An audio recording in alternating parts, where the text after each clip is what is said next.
au fur et à mesure que nous avançons dans la vie de prière, au fur et à mesure que nos cœurs s'enracinent dans le vif désir de l'intimité du Christ, nous goûtons mieux le sens de l'union avec Dieu. Nous sentons se tisser en nous-mêmes les liens éternels qui désormais nous lient à sa personne et commandent nos sens et nos pensées. Ce que, jadis désireux de conformer nos paroles, nos pensées et nos actes à la volonté du Christ, nous demandions dans la tristesse, la sueur et les larmes, nous le retrouvons alors déjà réalisé et présent dans nos vies comme dans un rêve. Dieu place désormais une garde à nos lèvres, une sentinelle à nos yeux, des portes de forteresse divine à nos oreilles, qui ne s'ouvrent plus qu'à ce qui est pur, le cœur ne cherchant plus qu'à réjouir Dieu et à l'aimer. Ce qui nous est dit là, ce qui est témoigné plus précisément, c'est celui d'un homme de prière qui, en persévérant, en espérant, en ne doutant pas que la volonté de Dieu se réalisera en lui, le désir, en suivant la grâce de l'Esprit qui l'a conduit vers cette source du cœur, où peu à peu il s'est enraciné. Et voilà qu'il nous dit ce matin que ce qui autrefois était difficile, n'était qu'une espérance, se trouve réalisé en soi comme dans un rêve. La paix, la douceur divine, l'amour divin remplit le cœur et l'être tout entier de celui qui prie avec persévérance. Et il n'y a plus d'autre désir que de se maintenir dans cette réalité intérieure, dans cette communion avec l'amour divin. Et pour cela, le Père Mathaël Maskin nous rappelle ce matin que combien il est nécessaire de mettre une garde à nos lèvres, c'est-à-dire de ne pas nous répandre en paroles inutiles, comme nous le faisons si souvent.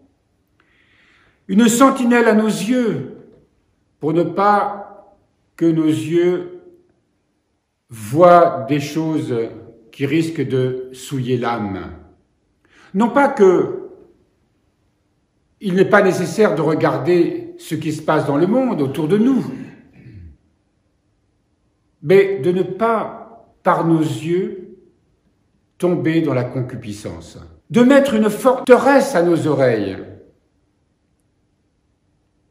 fermer nos oreilles à tout ce qui, dans le monde, fait le quotidien de tout à chacun, être toujours à l'écoute des nouvelles, des rumeurs, tout ce qui plonge l'âme dans une agitation permanente.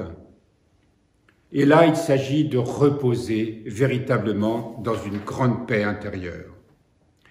Durant la vie de prière, l'homme s'éveille et se trouve soudain face à un trésor enfoui dans le champ évangélique qu'il a labouré avec confiance et constance. En effet, les dons qu'il reçoit dans son esprit, son âme et son corps, durant sa quête constante de la prière, le persuadent qu'il a découvert en vérité la perle de l'Évangile. Alors, dans sa joie extrême, il lui est facile de tout vendre pour ne retenir que ces dons du Christ qui dépassent tout entendement. Tout ce qui a pu auparavant accrocher le cœur, l'esprit et le corps, science, fortune, notoriété, force, santé, pouvoir, plaisir, gloire et passion de ce monde, perd sa valeur et tombe en poussière aux yeux de cet homme qui ne souhaite plus que s'alléger de tout. Même sa propre vie n'a plus de prix à ses yeux. Ces paroles que nous entendons viennent d'un homme qui a vécu dans le désert.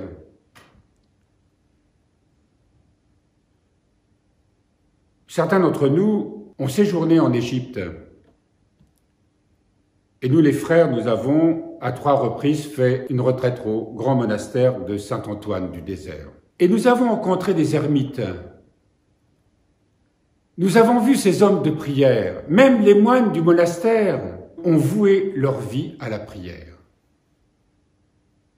Une vie qui est faite pas seulement d'office à l'église, de prière personnelle, mais aussi de travail, de service qu'on rend à la communauté, mais tout en priant. Et nous avons eu la chance de rencontrer là-bas un ermite qui parlait français, avec qui nous avons passé des moments vraiment extraordinaires. Ces êtres lumineux, totalement pacifiés, avec une âme d'enfant sans être infantile,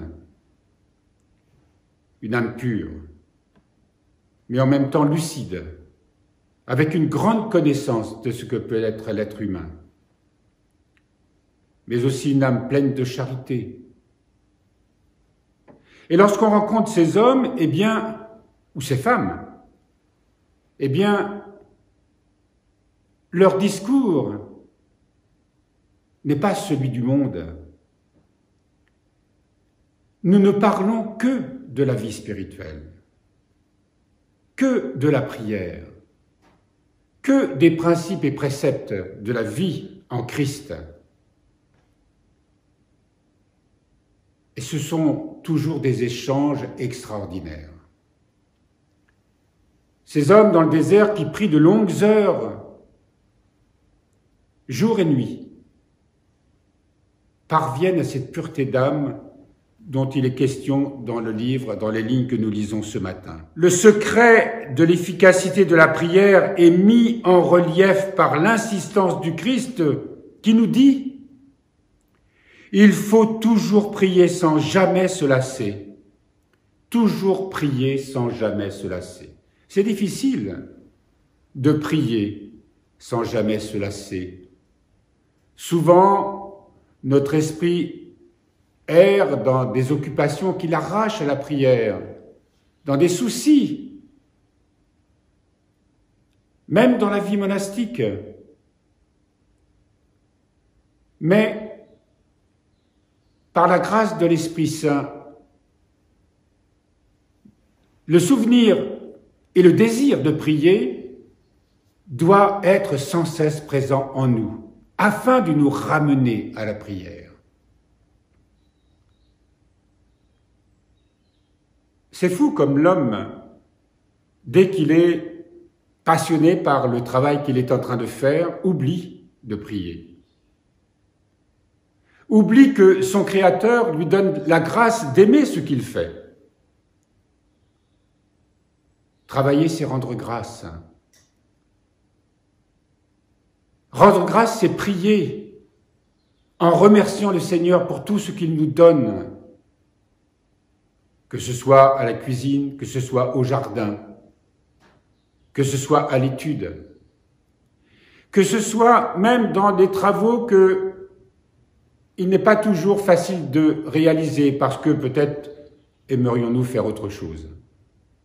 Tout ce qui est fait dans la prière nous libère de tous les désirs, parce qu'une grâce particulière nous est donnée à celui qui accepte tout, qui choisit tout comme étant la volonté de Dieu à chaque instant. C'est là une grande liberté. Et cette liberté nous donne encore plus de désir de prier et de ne cesser de prier. Car c'est seulement dans la prière que notre volonté rencontre la volonté de Dieu, la volonté du Christ. Or, la volonté du Christ a pour objet fondamental notre salut, notre rénovation et notre rédemption. Et rien au monde ne peut la mettre en échec, sinon le fait de ne pas prier. Dieu veut nous rénover. Dieu veut nous transfigurer. Dieu veut nous donner sa vie afin que nous lui soyons semblables dans sa résurrection. C'est là le destin de l'homme, normalement, sur cette terre. Connaître justement ce chemin, entrer dans ce chemin pour que cette rédemption puisse s'opérer en nous. Et qu'à travers nous, c'est le monde tout entier aussi qui rentrera dans la rédemption. Tous les malades, les aveugles, les paralytiques qui ont prié le Christ de les guérir ont été guéris et nul n'a été rejeté qui a cru en lui et qui a demandé. La volonté du Christ est à tout instant présente et en mesure de mener la plénitude du salut tous ceux qui s'ouvrent à elle par la prière de la foi. Notre volonté coïncide avec la sienne par la prière, car lorsque nous prions, nous recevons son esprit. Nous nous conformons à sa volonté et sa force nous habite. C'est extraordinaire de savoir, mais surtout de vivre, que, effectivement, dans la prière, nous sommes semblables au Christ. Souvenez-vous ce que disait le Père Jacques Philippe dans un de ses livres. Lorsque nous sommes en prière, nous sommes purs. Parce que nous sommes unis au Christ, nous sommes purs. Et même si nos pensées nous dérangent parfois, chaque fois que nous revenons à lui, nous sommes purs. Et plus nous sommes dans cet état de pureté, plus la pureté grandit en nous. Plus elle nous habite, plus le désir d'être pur nous habite. Plus nous prions, plus notre volonté est unie à la volonté du Christ, et plus nous désirons lui être semblables. Alors les rumeurs du monde, les soucis du monde ne peuvent plus nous atteindre, et pourtant nous ne sommes pas coupés du monde. Celui qui est uni au Christ prie pour le monde, pleure pour le monde, intercède pour le monde. Et un ermite au fin fond de la montagne du mont Athos, dans une grotte d'un monastère d'Égypte, fait beaucoup plus pour la rédemption du monde que tous ceux qui se consacrent d'une manière extérieure à faire la charité. Tel est le miracle d'une vie lorsqu'elle est unie au Christ. Elle est remplie d'une force incroyable. Et c'est par la prière que nous pouvons réaliser cela.